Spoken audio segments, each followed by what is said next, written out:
प्यारे मित्रों, संबोधि classes YouTube channel पर आपका स्वागत है। मौर्योत्तर काल के अध्ययन के क्रम में कल के वीडियो के द्वारा हमने मौर्योत्तर काल के अध्ययन के साक्ष्यों जैसे सिक्के, अभिलेख और साहित्यिक साक्ष्यों का चर्चा किया था।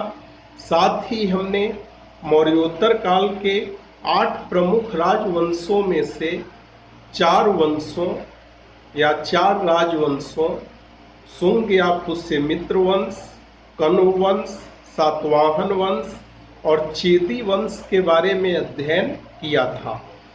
इस वीडियो के द्वारा हम लोग मौर्योत्तर काल के अन्य प्रमुख 4 राजवंशों के बारे में अध्ययन करेंगे। आज सबसे पहले हम लोग इंडो ग्रीक वंश के बारे में अध्ययन करेंगे। हमें यह ध्यान रखना होगा कि मिनांडर या मिलिंद इंडो ग्रीक वंश का महानतम शासक था। महायान बौद्ध धर्म से रिलेटेड मिलिंद पन्हो या मिलिंद प्रश्न जो ग्रंथ है, इस ग्रंथ में मिनांडर अर्थात मिलिंद और बौद्ध भिक्षु नागार्जुन, जिन्हें नागसेन भी कहा जाता है, इन दोनों के बीच अनात्मवाद पर दार्शनिक संलाप है। विभिन्न स्रोतों में मिनांडर को एशिया का संरक्षक बताया गया है। इंडो ग्रीक वंश की राजधानी साकल या सियालकोट थी। इंडो ग्रीक शासकों की वंशावली उनके सिक्के से प्राप्त होती है। इंडो ग्रीक वंश के शासकों ने अपने सिक्कों पर यूनानी या ग्रीक लिपि का प्रयोग किया। आगे चलकर उन्होंने खरोष्ठी एवं ब्राह्मी लिपि का भी प्रयोग किया। ज्योतिष के क्षेत्र में भारत ने यूनान से प्रेरणा ली। अब हम लोग इंडो ग्रीक वंश के बाद शक वंश के बारे में अध्ययन करेंगे। मौर्योत्तर काल में भारत आने वाली विदेशी जातियों में शकों का प्रमुख स्थान है और शक वंश के शासकों ने इंडो ग्रीक शासकों से अधिक विस्तृत क्षेत्र पर अपना आधिपत्य स्थापित किया। शक वंश को शक स्काइथियन या शक पहलव भी कहा जाता है। भारत में शकों की कुल मिलाकर 5 शाखाएं शासन करती थी। पहली शाखा का शासन अफगानिस्तान में था। शकों की दूसरी शाखा का शासन पंजाब में था।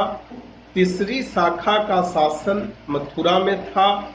चौथी शाखा का शासन पश्चिमी भारत में था, जबकि शकों की 5वीं शाखा का शासन उत्तरी दक्कन अर्थात दक्षिण भारत के उत्तरी भाग में था। माना जाता है कि मालवा के एक भारतीय शासक ने 58 ईस्वी पूर्व में एक शासक को पराजित किया और विक्रमादित्य की उपाधि प्राप्त की या धारण की। इसी के उपलक्ष्य में विक्रमादित्य ने विक्रम संवत चलाया, जो 57 ईस्वी पूर्व से शुरू होता है। माना जाता है कि इसके बाद विक्रमादित्य की उपाधि शक्ति और प्रतिष्ठा का प्रतीक हो गई। भारत में कुल मिलाकर 14 ऐसे शासक हुए जिन्होंने विक्रमादित्य की उपाधि धारण की। अंतिम विक्रमादित्य हेमू था, जिसे अकबर ने पानीपत के द्वितीय युद्ध में पराजित किया था।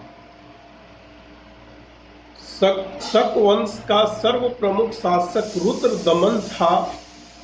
रुद्रदमन ने दक्षिणापथ के सातवाहन वंश के शासक वशिष्ठी पुत्र पुलुमयी को 2 बार पराजित किया। रुद्रदमन ने संस्कृत का पहला बड़ा अभिलेख लिखवाया जूनागढ़ में। साथ ही रुद्रदमन ने मौर्य शासकों द्वारा निर्मित सुदर्शन झील की मरम्मत करवाई। जूनागढ़ अभिलेख में रुद्र दमन को भ्रष्ट राज प्रतिष्ठापक कहा गया है। पश्चिमी भारत में शक वंश का अंतिम शासक रुद्र सिंह तृतीय था, जिसे गुप्त वंश के शासक चंद्रगुप्त द्वितीय या चंद्रगुप्त विक्रमादित्य ने पराजित कर पश्चिमी भारत से शक सत्ता का उन्मूलन कर दिया। अब हम लोग पार्थियन वंश के बारे में अध्ययन करेंगे। पार्थियन वंश का वास्तविक संस्थापक मित्रदात प्रथम था। पार्थियन वंश का सर्वाधिक शक्तिशाली शासक गंडोफर्निस था। उसने देवव्रत की उपाधि ली। गंडोफर्निस ने शकों को पराजित किया और तक्षशिला को अपनी राजधानी बनाया। ईसाई अनुश्रुति में गंडोफर्निस को संपूर्ण भारत का राजा कहा गया है। गंडोफर्निस के शासनकाल में ही प्रथम ईसाई धर्म प्रचारक सेंट थॉमस भारत के केरल तट पर आया था। अब हम लोग मौर्योत्तर काल के अंतिम राजवंश कुषाण वंश के बारे में अध्ययन करेंगे। कुषाण वंश का पहला महत्वपूर्ण शासक कुजुल कटफिसस था। कुजुल कटफिसस कुषाण वंश का पहला ऐसा शासक था जिसने तांबे के सिक्के चलाए। दूसरा महत्वपूर्ण शासक कुषाण वंश का वीम कटफिसस था। वीम कटफिसस कुजुल कटफिसस का उत्तराधिकारी था। वीम कटफिसस के सिक्कों पर शिव, नंदी एवं त्रिशूल की आकृतियां मिलती है। वीम कटफिसस शैव मतानुयायी या शैव धर्मानुयायी था।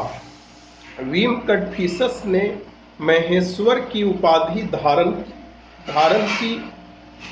वीम कटफिसस स्वर्ण या सोने का सिक्का जारी करने वाला पहला कुषाण शासक था। कुषाण वंश का महानतम शासक कनिष्क था। कनिष्क ने पाटलिपुत्र के शासक पर हमला करके उससे हर्जाने के रूप में बौद्ध विचारक अश्वघोष बुद्ध का भिक्षा पात्र और अद्भुत मुर्गा प्राप्त किया। कुषाण वंश के सर्वाधिक प्रतापी शासक कनिष्क का युद्ध चीनी सेनापति पान चाओ से हुआ, जिसमें कनिष्क पराजित हुआ। कनिष्क इतिहास में दो मुख्य बातों के लिए प्रचलित है। पहली बात यह कि उसने शक संवत 78 ईस्वी में चलाया, जो वर्तमान समय में भारत सरकार का सरकारी कैलेंडर है। और दूसरा, कनिष्क ने महायान बौद्ध धर्म को संरक्षण दिया और उसने कश्मीर के कुंडल वन में चतुर्थ बौद्ध संगीति का आयोजन करवाया। अब हम लोग मौर्योत्तर काल के राजत्व के सिद्धांत और प्रशासन का अध्ययन करेंगे। जहां तक राजत्व के सिद्धांत की बात है तो गौतमी पुत्र सातकर्णी, जो कि सातवाहन वंश का शासक था, उसने राजा की तुलना कृष्ण, बलराम, भीम और अर्जुन आदि से की। मौर्योत्तर वंश के शासकों ने राजपद का दैवीकरण किया। कहने का आशय यह कि राजाओं ने अपनी तुलना देवताओं से की। सातवाहन वंश के शासकों ने बड़े बड़े सरकारी पदों पर व्यापारियों को अपॉइंट किया। रोमन शासकों के मॉडल पर कुषाण शासकों ने भी मृत शासकों की स्मृति में मंदिर एवं मूर्तियां स्थापित करने की प्रवृत्ति प्रारंभ की, जिसे देवकुल परंपरा कहा जाता है।